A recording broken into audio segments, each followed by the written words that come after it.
വകതിരിവുണ്ടാവണം അക്കാര്യത്തിൽ, ഒരു തിരിച്ചറിവ് അക്കാര്യത്തിൽ പലർക്കും ഉണ്ടാവണം. കാരണം ഒരു തെരഞ്ഞെടുപ്പ് ജയിക്കാൻ വേണ്ടി ഒരു വ്യാജ സൃഷ്ടി ഉണ്ടാക്കിയിട്ട് അതിൻ്റെ ഉത്തരവാദിത്വം എൻ്റെ തലയിൽ കെട്ടിവെച്ച്. ലോക്സഭാ തിരഞ്ഞെടുപ്പ് നടന്നപ്പോൾ ഏറ്റവും വിവാദത്തിൽ നിന്ന മണ്ഡലമാണ് വടകര. തിരഞ്ഞെടുപ്പിൽ തലസ്ഥാനത്തേക്കാൾ കൂടുതൽ രാഷ്ട്രീയ കേരളം ഉറ്റുനോക്കിയത് വടകര ലോക്സഭാ മണ്ഡലത്തിലേക്കായിരുന്നു. ആരോപണങ്ങളും വിവാദങ്ങളും നിറഞ്ഞു നിന്ന വടകരയിൽ വിവാദങ്ങൾ ഇപ്പോഴും കെട്ടടങ്ങാനുണ്ട്. അതിൽ ഏറ്റവും ഒടുവിലത്തേതായിരുന്നു കാഫിർ പ്രയോഗം. വടകരയിലെ കാഫിർ വിവാദത്തിൽ കേസുമായി മുന്നോട്ടു പോകുമെന്ന് പറയുകയാണ് ഷാഫി പറമ്പിൽ MP. വീണ്ടും പ്രശ്നങ്ങൾ ഉണ്ടാക്കാനല്ല, വകതിരിവുണ്ടാകണം, അതാണ് വേണ്ടതെന്ന് ഷാഫി വ്യക്തമാക്കുന്നു. തിരഞ്ഞെടുപ്പ് ജയിക്കാനായി ഒരു വ്യാജ സൃഷ്ടി ഉണ്ടാക്കി അതിൻ്റെ ഉത്തരവാദിത്വം തൻ്റെയും UDFൻ്റെയും തലയിൽ കെട്ടിവെച്ച് തിരഞ്ഞെടുപ്പിൻ്റെ അവസാന മണിക്കൂറുകളിൽ നടത്തിയ പ്രചാരണം വടകരയിലെ രാഷ്ട്രീയ ബോധം പരാജയപ്പെടുത്തിയെന്നാണ് ഷാഫി പറമ്പിൽ വ്യക്തമാക്കുന്നത്. അതൊരു പാഠമാണെന്നും സൃഷ്ടി വ്യാജമാണെന്ന് അറിയാത്ത ആരും തന്നെ ഇല്ല എന്നും ഷാഫി പറഞ്ഞു. അല്ല, അത് പോകണമല്ലോ. കാര്യം എന്ന് വെച്ച് കഴിഞ്ഞാൽ അത് വേറെ ഒന്നും ഉണ്ടായിട്ടില്ല. അതിൻ്റെ പേരിൽ ഇനി ആർക്കെതിരെയും വെല്ലുവിളി നടത്താനോ വീണ്ടും ഒരു വിഭാഗീയത വിഭജനത്തിലുള്ള ശ്രമങ്ങളൊന്നും ആ മണ്ഡലത്തിൽ നടത്താനല്ല. പക്ഷെ അതൊരു ഒരു ഒരു വകതിരിവുണ്ടാവണം അക്കാര്യത്തിൽ, ഒരു തിരിച്ചറിവ് അക്കാര്യത്തിൽ പലർക്കും ഉണ്ടാവണം. കാരണം ഒരു തെരഞ്ഞെടുപ്പ് ജയിക്കാൻ വേണ്ടി ഒരു വ്യാജ സൃഷ്ടി ഉണ്ടാക്കിയിട്ട് അതിൻ്റെ ഉത്തരവാദിത്വം എൻ്റെ തലയിൽ കെട്ടിവെച്ച് UDFൻ്റെ തലയിൽ കെട്ടിവെച്ച് തെരഞ്ഞെടുപ്പിൻ്റെ അവസാന മണിക്കൂറുകളിൽ നടത്തിയ പ്രചരണത്തെ വടകരയുടെ രാഷ്ട്രീയ ബോധം പരാജയപ്പെടുത്തിയത് എല്ലാവർക്കും ഒരു പാഠമാണ്. കുറ്റവാളിയായി ചിത്രീകരിച്ച യുവാക്കൾ തെറ്റുകാരല്ല എന്ന് പോലീസ് വരെ പറയുന്നു. എന്നാൽ അതിലെ കുറ്റക്കാരൻ ആരാണെന്ന് കണ്ടെത്തുമെന്നും ആരാണോ വടകരയിലെ ജനങ്ങളോട് അത് ചെയ്തതെന്ന് അറിയണമെന്നും ഷാഫി പറഞ്ഞു.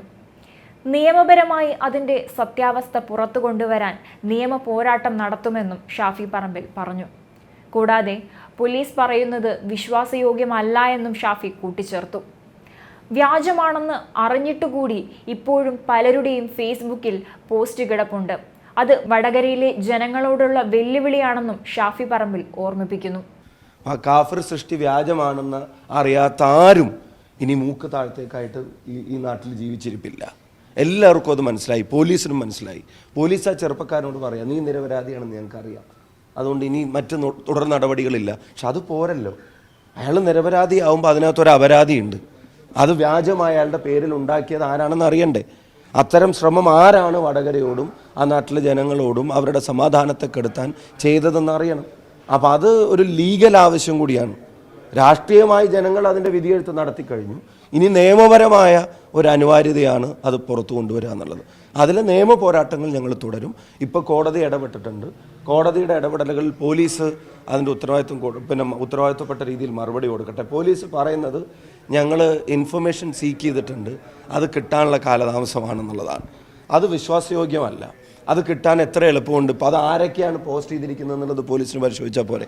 ആ പോസ്റ്റ് ചെയ്തവരെ വിളിച്ചിട്ട് പോലീസിനൊന്ന് ചോദ്യം ചെയ്താൽ പോരെ, ഇത് എവിടെ നിന്നാണ് കിട്ടിയതെന്ന്. അതിൻ്റെ അഡ്മിന്മാരെ വിളിച്ചിട്ടും ചോദ്യം ചെയ്താൽ പോരെ.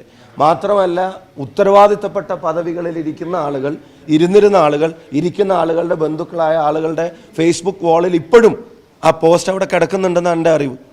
അത് വ്യാജമാണെന്ന് അറിഞ്ഞിട്ടും അത് അവിടെ കിടക്കുകയാണ്. അത് വടകരയിലെ ജനങ്ങളോടുള്ള വെല്ലുവിളിയാണ്, ഈ നാടിൻ്റെ ഐക്യത്തോടുള്ള വെല്ലുവിളിയാണ്. അപ്പം അതിന് ലീഗലായിട്ടുള്ള നടപടിക്രമങ്ങൾ, അതിൻ്റെ പേരിലും ഇനി ആരെയും അതും ഇനി ഒരു ഭിന്നിപ്പിന് കാരണമാക്കാൻ ഞങ്ങൾ ഉദ്ദേശിക്കുന്നില്ല. പക്ഷെ അങ്ങനെ സംഭവിക്കാൻ പാടില്ലായിരുന്നു. അത് CPMനെ പോലൊരു പ്രസ്ഥാനം ഒരു കാരണവശാലും ചെയ്യാൻ പാടില്ലായിരുന്നു. അവരുടെ അണികൾ തന്നെ തീരുമാനിച്ചതിൻ്റെ കൂടെ അനന്തരഫലമായിട്ടാണ് ഈ തെരഞ്ഞെടുപ്പിൽ അവരുടെ ശക്തി കേന്ദ്രങ്ങളിൽ പോലും ഞങ്ങൾക്ക് ഇത്രയും വോട്ട് കിട്ടിയിട്ടുള്ളത്. CPMനെ പോലെ ഒരു പ്രസ്ഥാനം ഒരു കാരണവശാലും ഇങ്ങനെയൊരു പ്രവൃത്തി ചെയ്യാൻ പാടില്ലായിരുന്നുവെന്നും CPMൻ്റെ അണികൾ തന്നെ ഈ രീതിയിൽ പ്രവർത്തിച്ചതിൻ്റെ പരിണിത ഫലമാണ് CPMൻ്റെ ശക്തി കേന്ദ്രങ്ങളിൽ പോലും ഇത്രയും വോട്ട് ലഭിക്കാൻ കാരണമായതെന്നും ഷാഫി പറമ്പിൽ കുറ്റപ്പെടുത്തി. എന്തായാലും വ്യാജ പ്രചാരണമാണ് നടന്നതെന്ന് വടകരയിലെ ജനങ്ങൾക്ക് ബോധ്യപ്പെട്ടു. CPMൻ്റെ അണികൾക്ക് പോലും ഇക്കാര്യം ബോധ്യമായി. അത് നിയമപരമായി കൂടി ബോധ്യപ്പെടണം. അതിനാണ് കേസുമായി മുന്നോട്ട് പോകുന്നതെന്നും ഷാഫി പറമ്പിൽ പറയുന്നു. വടകരയിൽ നടന്നത് ഒരു പൊളിറ്റിക്കൽ ഫൈറ്റായിരുന്നു, ഒരു രാഷ്ട്രീയ പോരാട്ടമായിരുന്നു. ഞങ്ങളുടെ വിജയം ഒരു രാഷ്ട്രീയ വിജയമാണ്. അവിടുത്തെ ജനതയുടെ രാഷ്ട്രീയ പ്രബുദ്ധതയുടെ വിജയമാണ് ഞങ്ങൾ. അവരൊക്കെ തെരഞ്ഞെടുപ്പ് റിസൾട്ട് വരുന്നതിന് മുമ്പ് പറഞ്ഞത് വടകരയുടെ ജനങ്ങളുടെ രാഷ്ട്രീയ ബോധത്തെ സംബന്ധിച്ചാണല്ലോ. EP ജയരാജനൊക്കെ പറഞ്ഞ് നല്ല രാഷ്ട്രീയമുള്ള ആളുകളാണ് വടകരയിലെ ജനങ്ങൾ. ആ സ്റ്റേറ്റ്മെൻറ്റിൽ അവർ ഉറച്ചു നിന്നാൽ മതി. ഞങ്ങൾ അന്നും ഇന്നും അത് തന്നെ പറയുന്നത്. ഞങ്ങൾക്ക് വടകരയിൽ നിന്ന് കിട്ടിയത് ഞങ്ങളുടെ രാഷ്ട്രീയ വിജയമാണ്.